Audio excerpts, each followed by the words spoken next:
আজকে আমরা কতগুলো বন্ধু মিলে তৈরি করব মাংস আর ভাত। এই যে ভাত তৈরি হয়ে গেছে, এরপর মাংস তৈরি করব। এখানে মশলা, পেঁয়াজ কুচি আর এই যে মাংস রাখা আছে। তো কেমনভাবে তৈরি করছি সম্পূর্ণ ভিডিওটি দেখতে থাকো। ভিডিওটি ভালো লাগলে ভিডিওটিকে লাইক, চ্যানেলটিকে সাবস্ক্রাইব করে দেবে। তো প্রথমে কড়াই দিয়ে দিলাম সরষের তেল। তো আমি এখানে 2 কেজি মতো মাংস এনেছি, তাই 200 গ্রাম মতো সরষের তেল দিয়ে দিলাম। তেলটি গরম হয়ে যাওয়ার পর দিয়ে দিচ্ছিলাম গোটা গরম মশলা। তো এই যে দেখতে পাচ্ছ, গোটা গরম মশলাটা হালকা ভাজা হয়ে যাওয়ার পর এরপর দিয়েছি পেঁয়াজ কুচি। তো পেঁয়াজটি দিয়ে প্রথমে হালকা লাল লাল করে ভেজে নিই পেঁয়াজটিকে।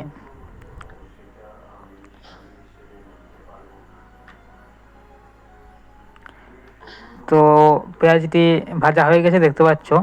তো এরপর এখানে দিয়ে দিচ্ছি আদা রসুন বাটা।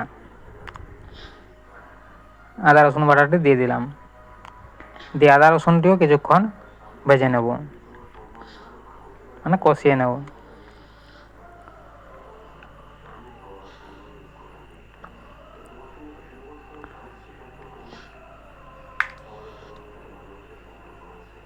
তো এই যে দেখছো আদা রসুনটি কিছুক্ষণ কষিয়ে নেওয়ার পর আদা রসুনের কাঁচা গন্ধ চলে গেলে এরপর দিচ্ছি মশলা। তো এখানে দিয়ে দিলাম জিরে গুঁড়ো, ধনে গুঁড়ো, যা যা মশলা লাগে সব কিছু দিয়ে দিচ্ছি এখানে মশলার উপরে। তো এখানে যাতে না মশলাটি পুড়ে যায় সেদিকে লক্ষ্য রাখতে হবে। এরপর এখানে দেবো ধনে গুঁড়ো। এখানে ধনে গুঁড়ো দিয়ে দিলাম। এরপর এখানে দিয়ে দিচ্ছি হলুদ গুঁড়ো, আর দিচ্ছি এখানে কাশ্মীর লঙ্কার গুঁড়ো।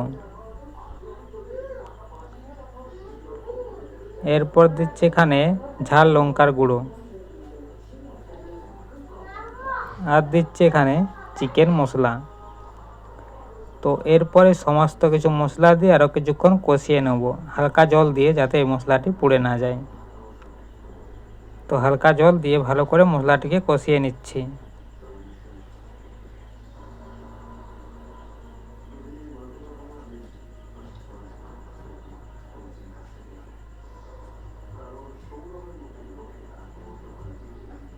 এরপর মশলাটাকে কিছুক্ষণ কষিয়ে নিই। তো এখানে মশলাটি কষানো হয়ে গেছে, মশলার থেকে তেলে বেরিয়ে এসেছে। এরপর এখানে দিয়ে দিচ্ছি মাংসটি, দিয়ে এখানে মাংসটিকেও কষিয়ে নেব।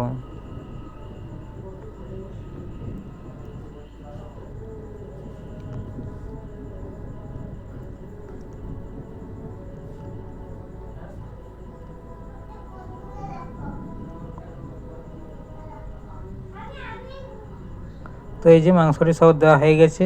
এরপর এখানে দিয়ে দিচ্ছি পরিমাণ মতো লবণ। লবণ দিয়ে মাংসটি এখানে 10 থেকে 15 মিনিট ভালো করে কষিয়ে নিচ্ছি। তো আর এখানে দিয়ে দেবো আমি টমেটো।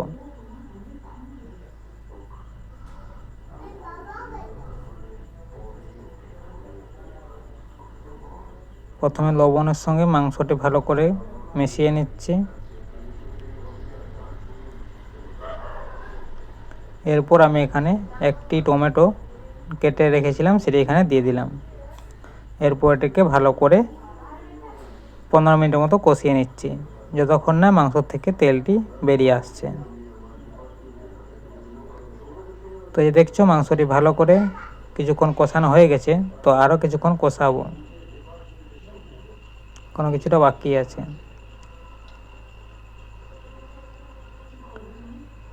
তো যে মাংসটি দেখছো ভালো করে কষানো হয়ে গেছে। এরপর এখানে পরিমাণ মতো জল দিয়ে এটিকে সেদ্ধ হতে দেবো। তো তাহলে এখানে আমাদের চিকেন কষা রেডি, আর ভাত আগে তৈরি করা হয়ে গেছে। তো এই যেখানে পরিমাণ মতো জল ঢেলে দিলাম। এরপর এটিকে কিছুক্ষণ ফুটিয়ে নিচ্ছি, তাহলে রেডি হয়ে যাবে আমাদের চিকেন কষা। তো ভিডিও যদি ভালো লাগে ভিডিওটিকে লাইক, চ্যানেলটিকে সাবস্ক্রাইব করে দেবেন।